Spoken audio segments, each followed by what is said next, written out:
Daily Words of God. God uses words to create all things. Genesis chapter 1, verses 3 through 5. And God said, "Let there be light." And there was light. And God saw the light, that it was good. And God divided the light from the darkness. And God called the light day, and the darkness he called night. And the evening and the morning were the first day. Genesis chapter 1, verses 6 through 7.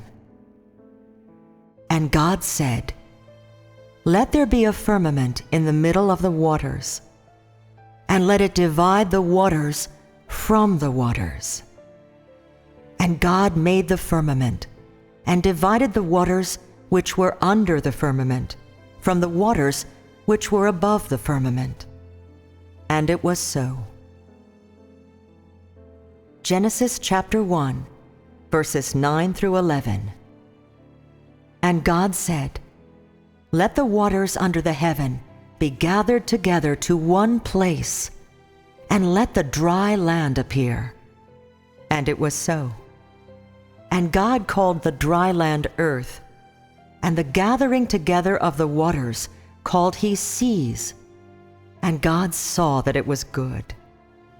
And God said, "Let the earth bring forth grass, the herb yielding seed, and the fruit tree yielding fruit after his kind, whose seed is in itself on the earth." And it was so. Genesis chapter 1, verses 14 through 15. And God said, "Let there be lights in the firmament of the heaven, to divide the day from the night, and let them be for signs, and for seasons, and for days, and years. And let them be for lights in the firmament of the heaven, to give light on the earth." And it was so. Genesis chapter 1, verses 20 through 21. And God said, "Let the waters bring forth abundantly the moving creature that has life, and fowl that may fly above the earth in the open firmament of heaven." And God created great whales, and every living creature that moves, which the waters brought forth abundantly after their kind, and every winged fowl after his kind. And God saw that it was good. Genesis chapter 1, verses 24 through 25. And God said, "Let the earth bring forth the living creature after his kind, cattle, and creeping thing, and beast of the earth after his kind." And it was so. And God made the beast of the earth after his kind, and cattle after their kind, and everything that creeps on the earth after his kind. And God saw that it was good. On the first day, the day and night of mankind are born and stand fast, thanks to the authority of God. Let us look at the first passage. And God said, "Let there be light." And there was light.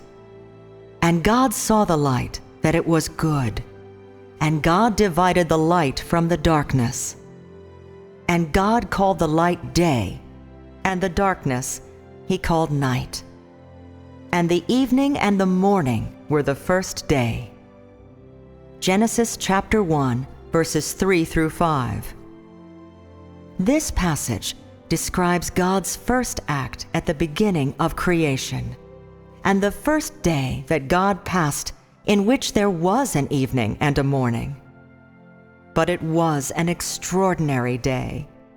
God began to prepare the light for all things, and furthermore, divided the light from the darkness.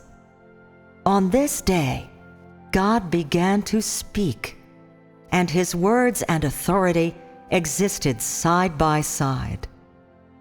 His authority began to show forth among all things, and his power spread among all things as a result of his words. From this day onward, all things were formed and stood fast because of the words of God, the authority of God, and the power of God.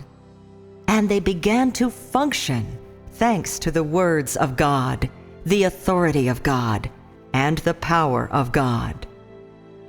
When God said the words, "Let there be light," so there was light. God did not embark upon any enterprise. The light had appeared as a result of his words. This was the light that God called day, and which man still depends on for his existence today. By God's command, its substance and value have never changed, and it has never disappeared. Its existence shows forth the authority and power of God, and proclaims the existence of the Creator, and it confirms over and over the identity and status of the Creator. It is not intangible or illusory, but is a real light that can be seen by man. From that time onward, in this empty world in which the earth was without form and void, and darkness was on the face of the deep, there was produced the first material thing. This thing came from the words of the mouth of God, and appeared in the first act of the creation of all things, because of the authority and utterances of God. Soon after, God ordered the light and the darkness to separate. Everything changed and was completed because of the words of God. God called this light day, and the darkness he called night. From that time, the first evening and the first morning were produced in the world God intended to create. And God said that this was the first day. This day was the first day of the Creator's creation of all things, and was the beginning of the creation of all things, and was the first time that the authority and power of the Creator had been shown forth in this world that He had created. Through these words, man is able to behold the authority of God, and the authority of God's words, and the power of God. Because only God is possessed of such power, and so only God has such authority. And because God is possessed of such authority, and so only God has such power. Could any man or object possess such authority and power as this?